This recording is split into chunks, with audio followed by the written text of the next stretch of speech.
एक क्वेश्चन है जो मेरे से ऑलमोस्ट मेरे हर सेशन में कोई ना कोई जरूर पूछता है, तो मैंने सोचा कि आज इस क्वेश्चन की डेप्थ में हम चलेंगे मिल करके, यानी कि आप जो मुझे अभी वीडियो में देख रहे हैं और मैं, हम लोग मिल करके इस क्वेश्चन की डेप्थ में चलेंगे और डीपली समझने की कोशिश करेंगे कि इस क्वेश्चन का क्या आंसर है।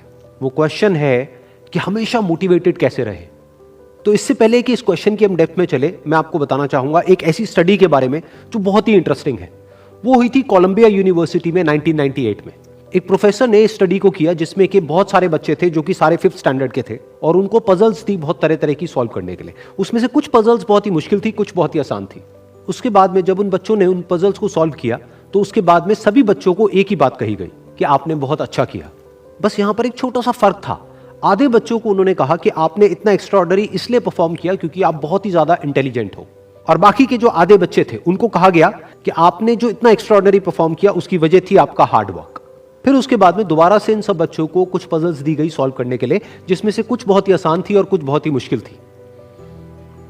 अब यहां पर कुछ बहुत इंटरेस्टिंग निकल करके आया जो किसी ने एक्सपेक्ट भी नहीं किया था। वो बच्चे जिनको कहा गया था कि आप बहुत इंटेलिजेंट हो, बहुत स्मार्ट हो, उनको जब वो पजल्स मिली तो उन्होंने क्या किया, जो मुश्किल पजल्स थी उसको छोड़ दिया, आसान पजल्स के ऊपर काम करना शुरू किया, और उसमें भी कुछ देर बाद ही वो बच्चे बोर हो गए। दूसरी तरफ से वो बच्चे जिनको कहा गया था कि आपने इतना एक्स्ट्राऑर्डिनरी परफॉर्म इसलिए किया क्योंकि आपने हार्डवर्क किया, उन्होंने सिर्फ आसान पजल्स को अटेम्प्ट नहीं किया बल्कि मुश्किल से मुश्किल पजल्स को भी अटेम्प्ट किया और सॉल्व किया। फिर उसके बाद में जब ये पूरी स्टडी कंप्लीट हुई तो उन बच्चों से पूछा गया कि किसको ज्यादा मजा आया इसको करने में। तो वो बच्चे जिनको कहा गया था कि आप बहुत इंटेलिजेंट हो, उनको मजा नहीं आया, यानी कि वो मोटिवेटेड नहीं थे। और वो बच्चे जिनको कहा गया था कि जो भी आपने किया वो अपने हार्डवर्क की वजह से किया, उन्होंने ना सिर्फ अच्छा परफॉर्म किया बल्कि वो एंड तक मोटिवेटेड भी थे और उनको मजा भी आया। अब ये स्टडी जिसके बारे में मैंने अभी आप लोगों को बताया, ये इतनी इंटरेस्टिंग इसलिए है क्योंकि ये जिस तरीके से हम सोचते हैं हमारे थॉट पैटर्न को चैलेंज करती है। हम क्या सोचते हैं कि अगर हम पेरेंट्स हैं या हम टीचर्स हैं और अपने बच्चों को हम बोलेंगे कि आप बहुत इंटेलिजेंट हो, आप बहुत स्मार्ट हो, तो वो अच्छा परफॉर्म करेंगे। लेकिन इस स्टडी में एग्जैक्ट उसका ऑपोजिट निकल करके आया है। तो इस स्टडी में जो फैक्ट्स रिवील हुए उसको समझने के लिए हमको एक कॉन्सेप्ट को समझना पड़ेगा, जिस कॉन्सेप्ट को कहा जाता है लोकस ऑफ कंट्रोल। हुआ क्या कि जिन बच्चों को कहा गया कि आप बहुत ही स्मार्ट हो, बहुत ही इंटेलिजेंट हो, उनका जो लोकस ऑफ कंट्रोल था वो उनके अंदर नहीं था, उनके बाहर था। लोकस का मतलब है सेंटर ऑफ कंट्रोल, मतलब कि अगर वो स्मार्ट है, अगर वो इंटेलिजेंट है, तो इसमें उनका खुद का कोई रोल नहीं है, वो उनके कंट्रोल से बाहर है। दूसरी तरफ से जिन बच्चों को कहा गया कि जो भी आपने अचीव किया वो अपने हार्डवर्क की वजह से अचीव किया, उनका जो लोकस ऑफ कंट्रोल था वो उनके अंदर था, यानी कि हार्डवर्क पूरी तरह से उनके खुद के हाथ में था कि अब उनके ऊपर है कि वो कितना हार्डवर्क करते हैं।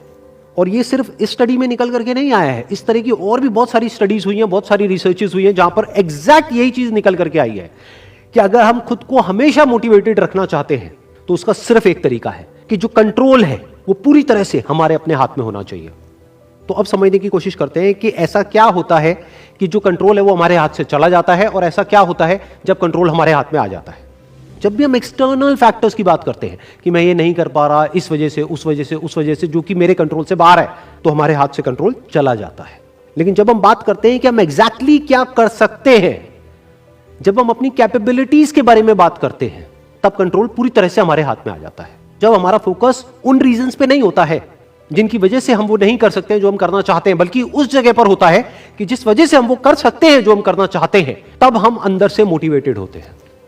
फॉर एग्जाम्पल, आप जिस भी फील्ड में हो, उस फील्ड में कुछ लोग हैं जो टॉप पे बैठे हैं। आपके पास में दो ऑप्शन है। एक, आप बोल सकते हो कि वो लोग, उनके अंदर कुछ स्पेशल है, उनके अंदर कुछ एक्स्ट्राऑर्डिनरी है, उनके अंदर कोई ऐसा टैलेंट है जो आपके अंदर नहीं है, या फिर उनकी किस्मत है जिसकी वजह से वो वहां पर बैठे हैं, या फिर उनके पास में कुछ था, किसी का सपोर्ट था जिस वजह से वो वहां पर है। अगर इसमें से ऐसा आपने कुछ भी बोला तो आप फंस गए। अब आप मोटिवेटेड नहीं रह सकते उस काम को करने के लिए जो आप काम कर रहे हो, क्योंकि अब कंट्रोल आपके हाथ से बाहर है।